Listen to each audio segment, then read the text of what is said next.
9월 시작 전만 해도 사실 9월장에 대한 여러 가지 공포 섞인 목소리들이 있었는데요. 하지만 9월장은 우리 예상 밖으로 너무나 좋았습니다. 그러다 이제 9월의 후반부에 시장이 어느 정도 차익 실현 압박을 받았죠. 주요 모멘텀들이 약간 훼손되는 듯한 느낌이었습니다. 어떻게 앞으로를 바라볼지 10월, 11월, 12월 남은 4분기에 대해서 함께 고민하며 전략 챙겨가도록 하겠습니다. 미래에셋자산운용의 최창규 본부장님 자리하셨습니다. 어서 오세요. 네, 안녕하세요. 안녕하십니까? 예. 오늘 저희 좋은 기운과 함께 인사이트 받고 싶어서 모셨습니다.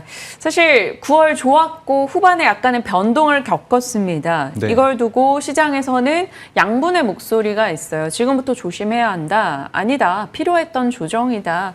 조정 시 당연히 매수로 대응해야 된다라는 의견들이 분분했는데 어느 쪽에 더 본부장님은 무게 두십니까?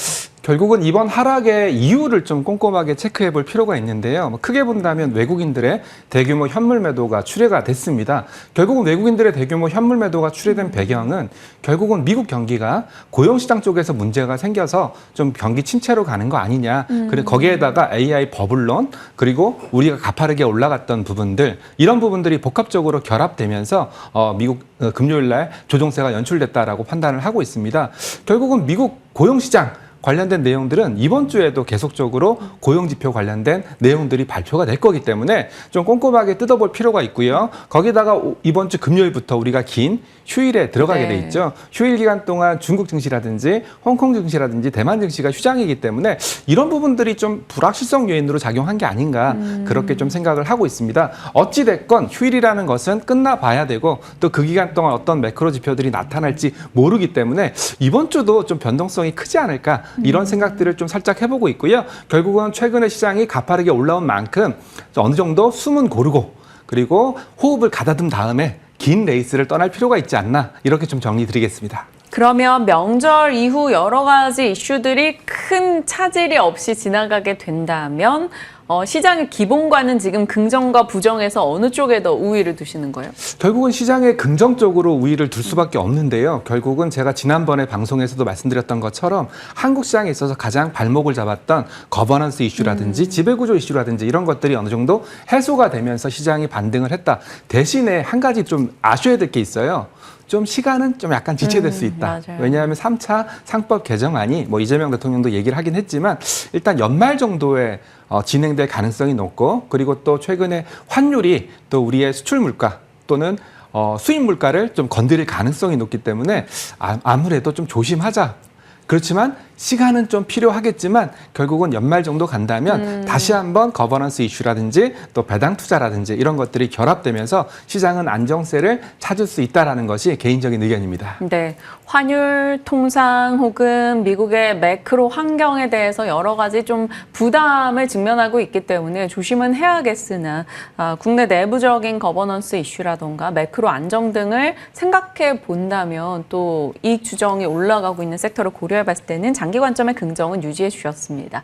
자, 지금 시장은 마치 대결 구도처럼 관세 이슈 부각될 때는 조방원, 그러다가 실적 이슈 부각될 때는 반도체, 아니면 금리 이슈 부각되면 바이오 이런 식으로 막 수급 주고받기를 하면서 지수는 올라왔다가 지금은 변동을 겪었지만 이들 섹터 간의 힘겨루기가 계속되는데요.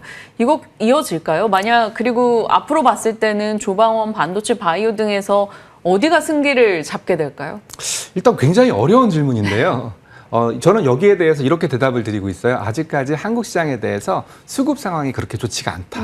왜냐하면 외국인들을 중심으로 굉장히 대규모 매수세가 유입되긴 했지만 아시겠지만 대부분 다 반도체였거든요. 네. 삼성전자, 하이닉스를 필두로 한 반도체 이런 식으로 수급이 어느 한쪽으로 쏠리다 보니까 골고루 들어오는 수급이 아니라 한쪽으로 쏠린 수급이 들어오다 보니까 그쪽으로 수급이 유입됐을 때에는 반대로 다른 쪽에서는 수급이 빠지는 그런 현상들이 연출되고 있어서 방금 말씀하신 것처럼 약간 순환매적인 그런 흐름들이 연출되고 있다. 이렇게 좀 분석을 하고 있고요. 여기에 대한 해법은 뭐냐? 해법은 제가 앞서도 말씀드렸던 것처럼 외국인들의 현물 수급 그리고 국민연금을 필두로 한 기관의 수급들이 좀 들어와 줘야 되고요. 거기에 해당되는 전제 조건은 이재명 대통령도 얘기를 했지만 MSCI 선진국 지수 편입이라든지 아마 시청자분들께서는 MSCI 선진국 지수가 무슨 의미야? 라고 반문하실 수 있겠지만 결국은 한국이 이머징 마켓에 있기 때문에 중국 증시가 좋다. 그러면 중국으로 자금이 몰리고 대만이 좋다. 그러면 같은 이머징 선상에 있는 대만의 자금이 집중되다 보니까 한국은 소외받을 수밖에 없는 그런 현상들이 네. 반복되고 있거든요. 이런 것들을 해결하기 위해서는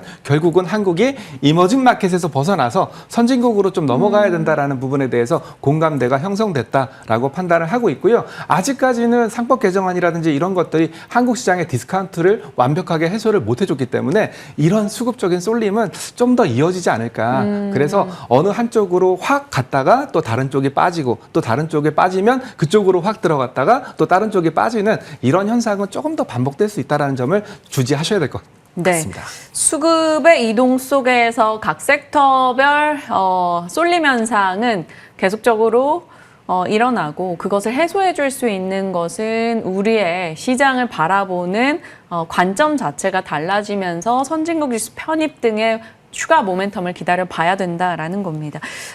좀 직접적인 질문이 될 것 같은데 본부장님께서 보시기에는 저희가 명절 끝나고 나서 네. 어떤 섹터가 승기를 잡고 그래도 단발적인 주도 역할을 해줄 거라 보시는지 궁금해요. 4분기의 승기. 오늘 뭐 증권사 곳곳의 의견들을 보니까 뭐 AI 반도체로 보는 시각도 있고요. 그 외에 약간 10월, 11월 에이펙 관련한 이슈로 해서 네. 한동안은 중국 관련 키워드를 그렇죠. 보는 쪽도 있고요. 어느 쪽 보세요? 일단 뭐 가장 기본적인 것은 반도체다라고 생각을 하셔야 돼요. 왜 그러냐면 저희 업계에서는 최근에 AI 관련해서는 소버린 AI라는 용어를 끄집어냈어요. 소버린 AI라는 게 뭐냐면 AI가 결국은 장기적으로는 국가 경쟁력 그리고 국가 안보 그리고 데이터의 독점 이런 것들이 연관되어 있기 때문에 이제는 소버린 AI가 단순히 한 국가의 문제를 떠나서 글로벌의 문제를 떠나서 그 국가의 존망을 좌지우지할 수 있는 그런 중요한 시기가 되었다라는 의미에서 소버린 AI라는 용어를 꺼내고 있거든요. 결국은 소버린 AI를 하기 위해서는 뭐 GPU와 같은 AI 칩과 같은 반도체 하드웨어도 있어야 되고요. 그리고 데이터 센터와 같은 인프라도 있어야 되고요. 네. 그리고 전력기기와 같은 또 다른 인프라도 필요하거든요. 결국은 이런 관점에서 본다면 AI와 관련된 숫자가 가장 먼저 두드러지게 나타날 가능성이 높다라고 보고 있고요.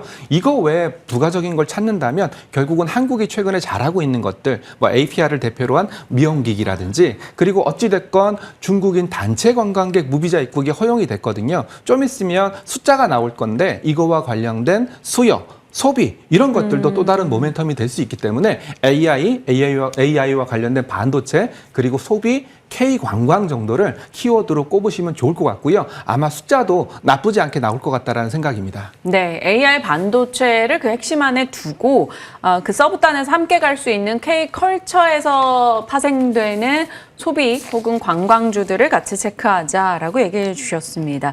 이제 연휴 직전에 저희 10월 옵션 만기일 있잖아요. 맞아요. 그거 고려해서 시장의 변동을 어떻게 대비해야 될까요?